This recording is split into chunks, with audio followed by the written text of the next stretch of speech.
रियासत में कदम बढ़ाए हैं उस पर लब्बैक कहते हुए मेरे भाई का विड्रॉल एक तारीखी विड्रॉल है। पैसे खाने की जहाँ तक बात होती है, हमारी फैमिली के एक बाल को 1 करोड़ रुपए में भी कोई ख़रीद नहीं सकता। कोई माई का लाल पैदा नहीं हुआ है।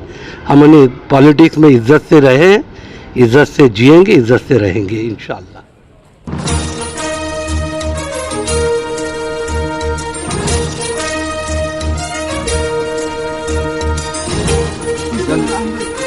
अंकल बिग टाइम न्यूज़ में आपका स्वागत है। पहली प्रतिक्रिया, क्या वजह रही थी माघार की? माघार की जो वजह है कि भाई मुझे सभी समाज के लोगों ने, जिसमें ख़ास तौर से मेहतर समाज, गौली समाज और राजपूत समाज, इनका समर्थन हासिल था और मेरा समाज तो तकरीबन पूरा मेरे साथ में था।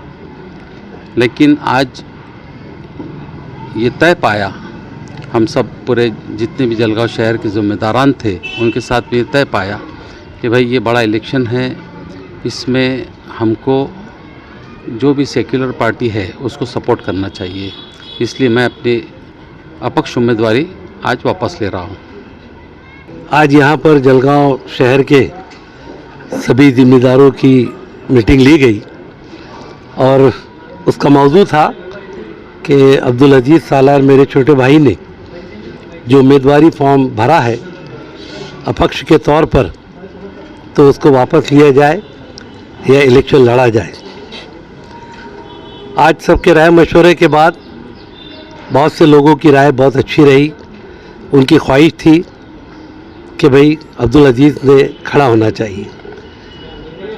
किसी ने कहा कि मौजूदा हालात के तहत हमें अपक्ष नहीं भरना चाहिए।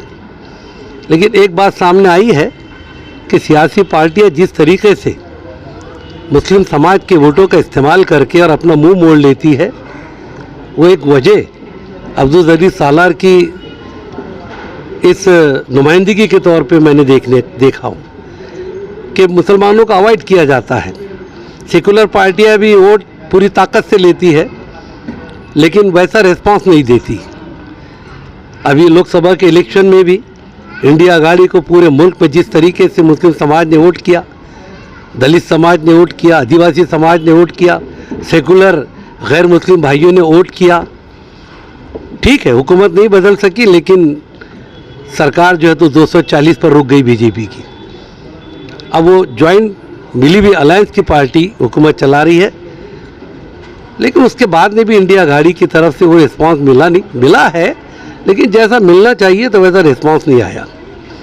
आज यहाँ पर शहर के इलेक्शन है और किसकी कितनी जाति है, कितना ये है, मैं उसको नहीं मानता हूँ। मैं जब भी इस शहर के अंदर नगर सेवक कॉरपोरेटर चुनकर आया, मेरे मुस्लिम समाज की नुमाइंदगी के लिए मैं खड़े हुआ। भले ही उनकी तादाद वार्ड में 30-35% रही हो, लेकिन जहाँ मैं उनका एहसानमंद हूँ, वहाँ पर गैर मुस्लिम लोगों ने हमारे को जो हमसे मतदान करके मुझे अपना उपकार करने का, मुझ पर जो उपकार किया, वो भी सबके सामने है।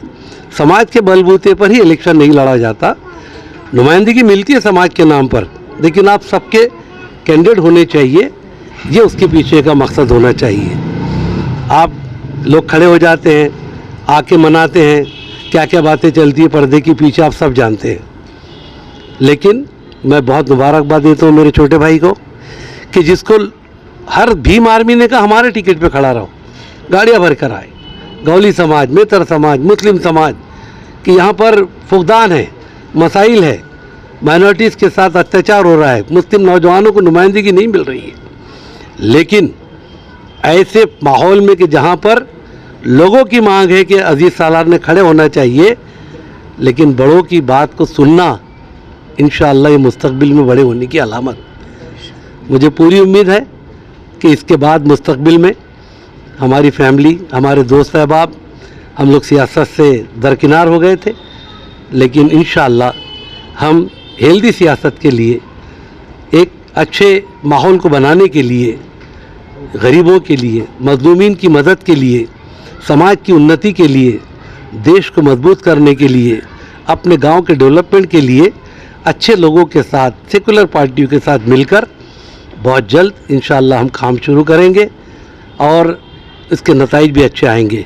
मैं उन तमाम लोगों का शुक्रगुजार हूँ जिन्होंने हमारे भाई को सपोर्ट किया, जिन्होंने हमारे भाई को जो है तो 24 घंटे में कई फ़ोन खनखनाते रहे और उनके जज्बात भी मजरूह हुए। हम उनसे माजरत चाहते हैं, लेकिन मैं मुबारकबाद देता हूँ मेरे छोटे भाई को, उसके सभी साथियों को जिन्होंने बड़ों की बात को सुना। मौजूदा अकाबरीन ने जो ऐलानात किए हैं, जो उन्होंने इस रियासत में कदम बढ़ाए हैं, उस पर लब्बैक कहते हुए मेरे भाई का विड्रॉल एक तारीख़ी विड्रॉल है। पैसे खाने की जहाँ तक बात होती है, हमारी फैमिली के एक बाल को 1 करोड़ रुपए में भी कोई ख़रीद नहीं सकता। कोई माई का लाल पैदा नहीं हुआ है। हमने पॉलिटिक्स में इज़्ज़त से रहे हैं, इज़्ज़त से जिएंगे, इज़्ज़त से रहेंगे इंशाअल्लाह।